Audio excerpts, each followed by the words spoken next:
O ministério frutificar é para os experientes. Nós não somos velhos. Velho é aquilo que você não pode mais aproveitar para nada. E nós temos um compromisso com a vida dos nossos familiares, um compromisso de transmitir sabedoria, que só se conquista quando nós chegamos à idade mais formosa, a idade mais plena. Quando é que nós estamos plenos? Quando nossa cabecinha, o nosso coração andam em comum acordo na direção do reino dos céus. Quando é que nós temos condições de ensinar, de dar exemplo, de ser exemplo? Quando nós estamos experientes na vida. E se nós somos o que somos hoje, você pode dizer isso comigo? Se eu sou o que eu sou hoje, é porque o Senhor me fortalece. Essa é a nossa realidade. Não dá nada de velho. Velho é o que nós não podemos mais, nós temos que jogar fora, né? Nós somos experientes. E esse ministério frutificar tem esse objetivo de estar levando, não só dentro da nossa casa, na nossa família, com os nossos familiares, mas também com essa geração de adoradores que está se formando dentro dessa casa, neste lugar, dentro da nossa família. Então nós temos o ministério frutificar, é meu, é seu, é nosso, é da igreja, para que todos juntos possamos encarar a nossa responsabilidade. Frutificar é mais do que um ministério, é responsabilidade com Deus. Quando eu aprendo, o que acontece? Eu ensino. Amém? Senhor Jesus, eis aqui o canal de bênção do Senhor nesta noite para a nossa vida. Usa-o com poder, com autoridade, usa-o conforme a tua vontade. Serve-nos, ó Deus, de tudo aquilo que o Senhor preparou neste banquete esta noite, através do teu Filho, em nome de Jesus. Paz do Senhor a todos. Por gentileza, abram suas Bíblias no livro de Salmos, no capítulo 92. Vamos pegar o tema da reunião e falar sobre uma passagem clássica de frutificar. E mais ainda,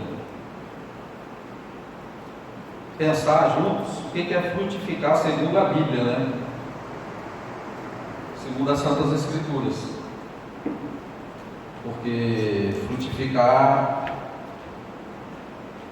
tem um sentido à luz da Bíblia e o sentido natural, né?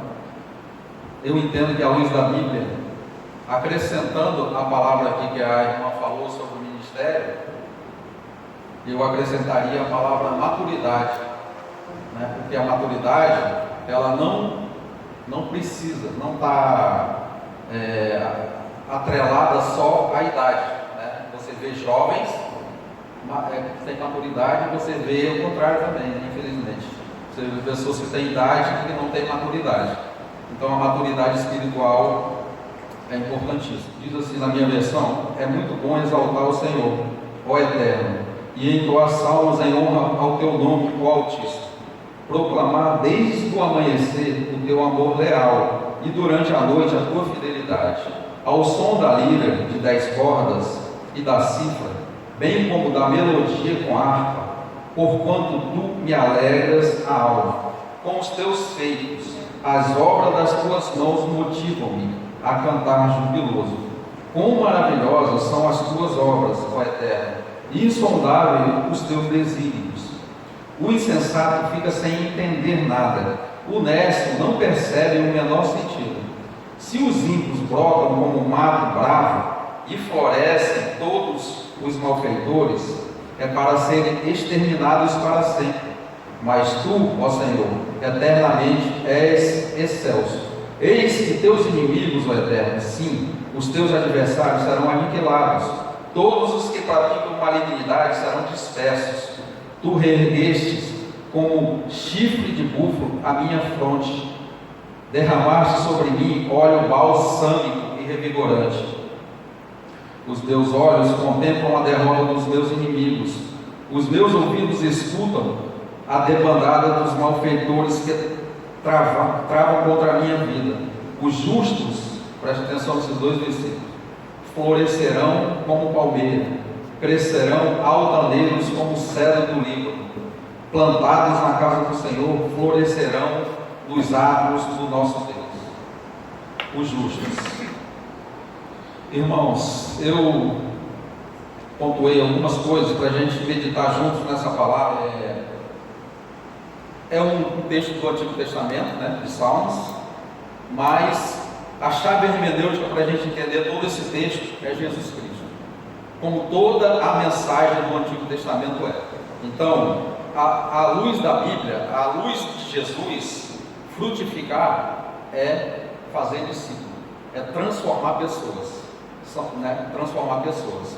Então, assim, às vezes a gente vê aqui essa reunião, né?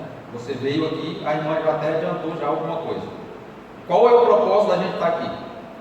Transformar vidas. De quem? Dos nossos filhos, dos nossos netos, dos nossos sobrinhos, das pessoas que a gente tem um contato e que vai ler a nossa vida e que a gente vai colocar a Bíblia em prática. Porque isso aí é realmente o fruto, né? Segundo esse salmo que a gente leu, irmãos, o salmista ele dá alguns conselhos. Nesse salmo existem dois tipos de pessoas, ou dois tipos de comportamentos, né? É o comportamento do justo e o comportamento do ímpio, que a gente identifica aqui nesse salmo que a gente leu. E o justo, o salmista, dá um conselho. Qual que é o conselho? Ele fala lá o seguinte, que durante o dia essa pessoa, esse comportamento tem que ser exaltar ao Senhor, proclamar desde cedo o amor leal ao Senhor, entoar salmos em honra ao nome do Senhor. E a Bíblia ela é prática, né? A gente está falando aqui do salmista que ele entendia de música, mas é isso que Deus quer? Só isso? Não, né? Absolutamente não, porque eu não sou músico, por exemplo. Então, eu não preciso de um instrumento para exaltar o Senhor, para proclamar desde cedo o nome do Senhor, para proclamar a fidelidade do Senhor. Eu não preciso. Isso aí pode ser com palavras simples, aquelas palavras que nós aprendemos. Eu não preciso de um português rebuscado para falar com Deus, porque Ele nos conhece do jeito que nós somos. Então, é da maneira que nós somos. Então, o salmista, é óbvio, ele está falando aqui para usar instrumentos, mas, como eu te falei, a Bíblia ela é prática, ela foi escrita para nos dar instruções práticas. Então, não necessariamente esse entoar salmos, em honrar o nome do Senhor, proclamar o seu amor, precisa ser através da música, pode ser através de orações, pode ser através de abrir o coração para Deus e falar, né? No dia mal, você não está bem, fala: Deus, eu quero abrir meu coração, a situação está horrível, o Senhor já sabe qual é, mas eu creio que o Senhor é o meu socorro. Então, o conselho do salmista é esse: desde de manhã você começar a fazer isso, exaltar o Senhor, abrir o coração para Ele com palavras simples, como eu já falei, as palavras que você sabe falar, que é do teu vocabulário. Você não precisa mudar o tom de voz, porque a gente tem uma mania, né, religiosa, né, quando você vai orar, já muda o tom de voz. Meu irmão, esquece isso.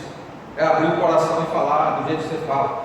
Se você fala nós vai, nós vem, é desse jeito que Deus vai te entender. Então é isso que Deus quer, é o que Ele já sabe que nós somos, né? Então é a gente reconhecer. Enfim, voltando aqui, esse é o conselho que o salmista deu durante o dia. E durante a noite, ele fala lá o seguinte, no versículo 2, ele diz que proclamar a tua fidelidade. Aí eu fiquei pensando assim, mas à noite eu vou proclamar a fidelidade do Senhor para quem? Aí a resposta para mim, né, que a palavra de Deus ela espada de dois gumes, né? Eu estou aqui falando para mim também, óbvio. Falar durante a noite para quem da fidelidade do Senhor? Para mim mesmo. Quando o sono foi embora, com os problemas, eu tenho que falar para mim mesmo, para minha alma, que o Senhor é fiel, que eu cheguei até aqui, que eu saí, né, de um lugar e que já passei por todas as coisas, acabamos de passar por uma pandemia e nós estamos aqui. Então, estava até conversando com um amigo hoje de manhã, que está passando por uma situação difícil, e liguei para o cara para me colocar à disposição. E ele falou: cara, ontem à noite eu perdi o sono de madrugada e não consegui mais dormir e tal. E ele infelizmente ligou a televisão para tentar, né, passar a noite. Mas eu vou falar para vocês o que eu faço, né? E é óbvio, essa é a minha experiência, né? Então, né, a minha experiência, eu nunca levanto e vou para a televisão, porque eu sei que o negócio não vai melhorar, pelo contrário, eu acho que vai piorar. E eu começo, às vezes fico horas e horas lendo na minha mente as passagens desse livro que eu tenho decorado. E eu começo lá do 1 e vou até o sono voltar. Eu não saio da cama.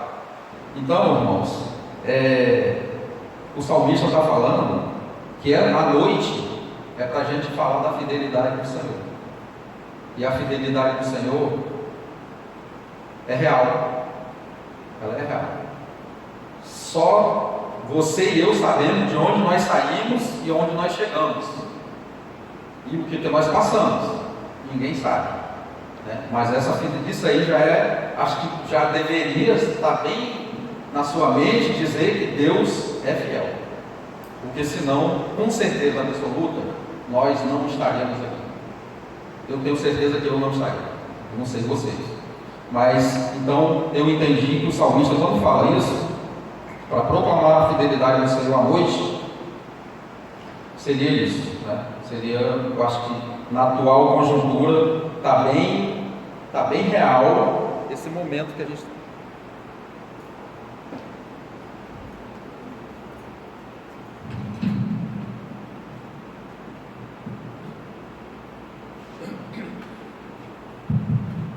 O momento que a gente vive está bem real essa passagem bíblica para a gente.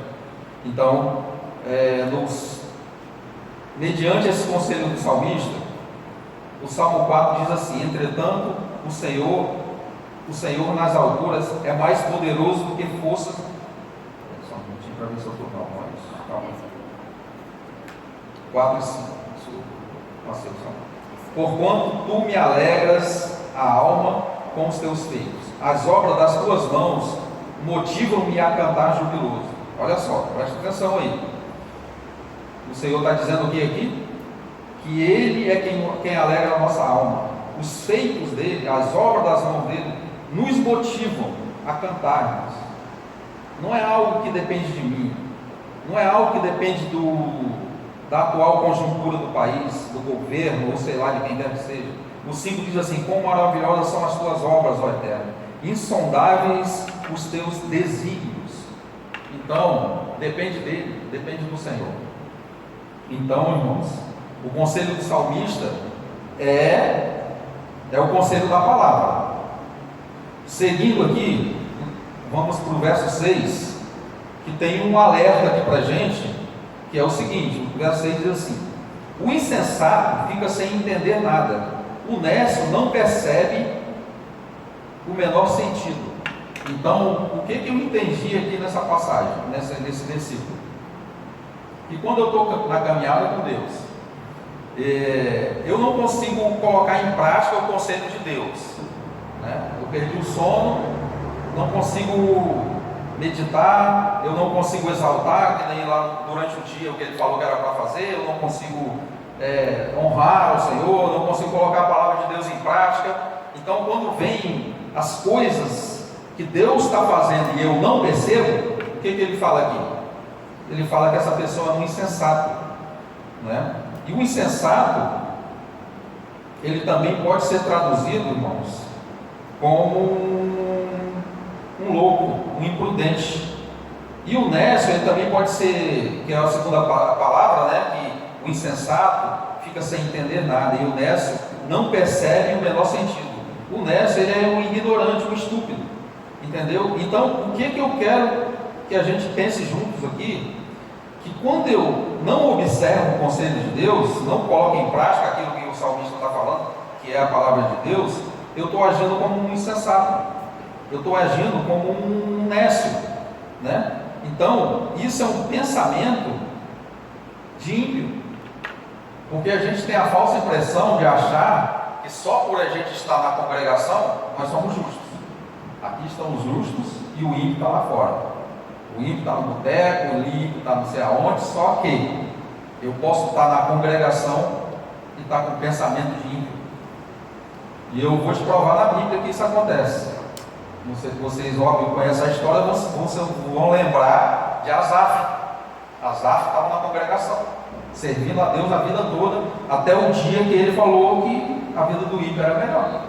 Porque o ímpio prospera, o ímpio está forte, está bronzeado, tem dinheiro, não tem problema, os filhos dele não têm doença, e eu estou, perdi meu tempo. Então, meu querido, isso aí, essa questão do ímpio, né, e do justo, ela é bem mais estreita do que a gente acha. O fato de estarmos na congregação não necessariamente me classifica como justo. Entendeu isso aí?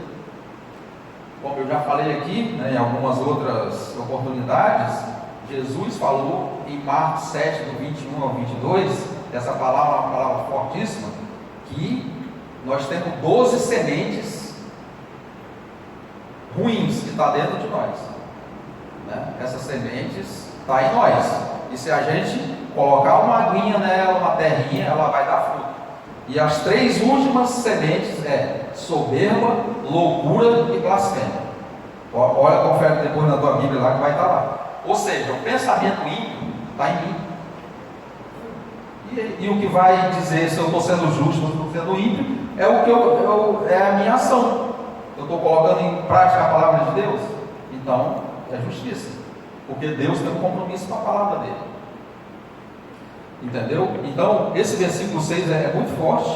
O versículo 7 também é um versículo fortíssimo, que diz assim: se os ímpios brotam como um mato bravo e florescem, todos os malfeitores é para serem exterminados para sempre. E aí a gente, como justo, fica invejando o ímpio. Você quer invejar também o que ele vai herdar? Porque eles vão se perder para sempre. Entendeu? Então, a gente tem que entender que o caminho, o caminho de Deus, o nosso caminho é estar ao lado do Senhor e colocar em prática os conselhos dele, obedecer os mandamentos. E não achar, irmãos, que o ímpio é só quem está lá fora e que a gente é justo só porque estamos dentro de uma congregação. O pensamento do ímpio, se estiver prevalecendo em nós somos ímpios, estamos sendo ímpios, né? Para concluir, o versículo 12 e 13 diz assim: os justos florescerão como a palmeira, crescerão altaneiros, crescerão alto. Altaneiros como cedro do Líbano, plantados na casa do Senhor, florescerão nos atos do nosso Deus. Então, mais uma vez, eu faço a pergunta: quem são os justos? À luz da chave hermenêutica que é Jesus, justos são aqueles que foram transformados. Quem que Jesus considerou justo? Quando você vai lá para o Novo Testamento e vê Jesus pregando, abordando as pessoas, ele considerou justo quem conhecia a Bíblia, a palavra, né? No caso a lei, quem conhecia a lei, ou quem se arrependia e chegava para ele e falava assim: eu estou doente, quero ser curado. Quem que era justo? Era o doente que queria ser curado. E até hoje Jesus continua multiplicando pão, né? Ele continua multiplicando pães, como ele fez lá. E até hoje ele continua transformando vidas que chegam a uma conclusão: cara, eu estou doente, quero ser curado. Porque quando eu assumo arrogância de religioso e acho que eu sou melhor do que as pessoas. E eu começo a julgar as pessoas e não coloco a palavra de Deus em prática. Eu sou o religioso que cobra o que os caras lá cobravam, né? Os doutores da lei, os fariseus e tal. E chamava todo mundo de pecador, porque eles conheciam a lei e tal. Eu não estou sendo justo segundo a hermenêutica de Jesus Cristo. A chave hermenêutica é Jesus. Jesus considerou justo aquelas pessoas que falavam assim: eu estou ruim, estou mal, tenho lepra e quero ser curado. Jesus, se o Senhor quiser, o Senhor pode me curar. Quero ser limpo. Entendeu, irmãos? Então, o próprio Pedro, que andava com Jesus, era discípulo, estava na congregação. Uma vez Jesus falou assim para ele, assim, ó, já tinha 3 anos que ele andava com Jesus. Falou uma vez para Pedro, apóstolo Pedro: quanto mais nós, né? Tu, quando você se converter, Pedro, vai lá e apacenta minhas ovelhas. Aí você fica assim: caramba, o cara andava com Jesus durante 3 anos.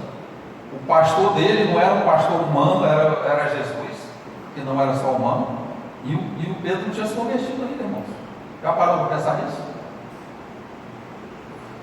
Então, para concluir, irmãos, o fruto aqui que a Bíblia fala, que a gente, quando estiver maduro, quando a gente atingir a maturidade e a idade, é esse: a gente ser transformado e ser usado para transformar vidas. Essa é a minha oração, né? Esse é o meu pedido de socorro para Deus. Como Pedro também uma vez, né, que no 16:30 lá, né, que ele pediu para caminhar nas águas e ele estava afundando, aí que é o versículo aí: Jesus me salva. E Jesus foi lá e salvou ele. Então essa é a nossa oração. Eu entendo que frutificar é isso.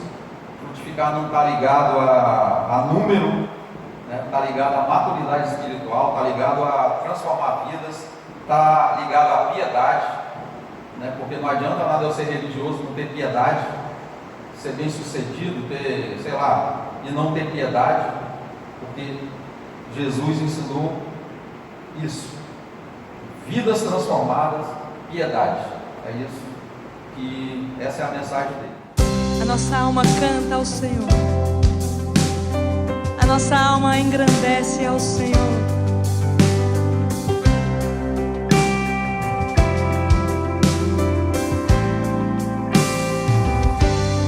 Que segurança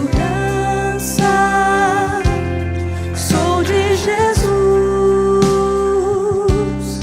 eu já desfruto as bênçãos da luz.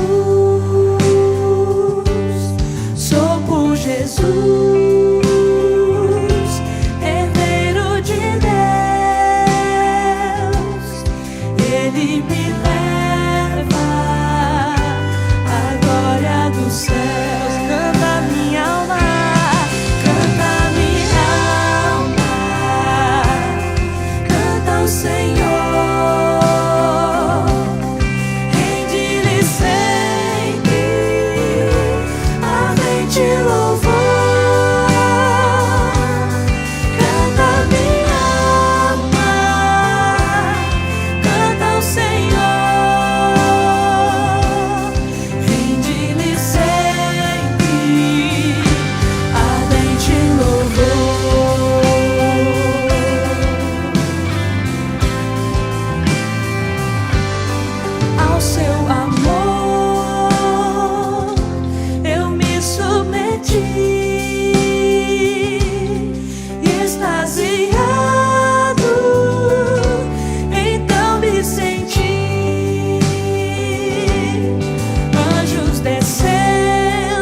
canções.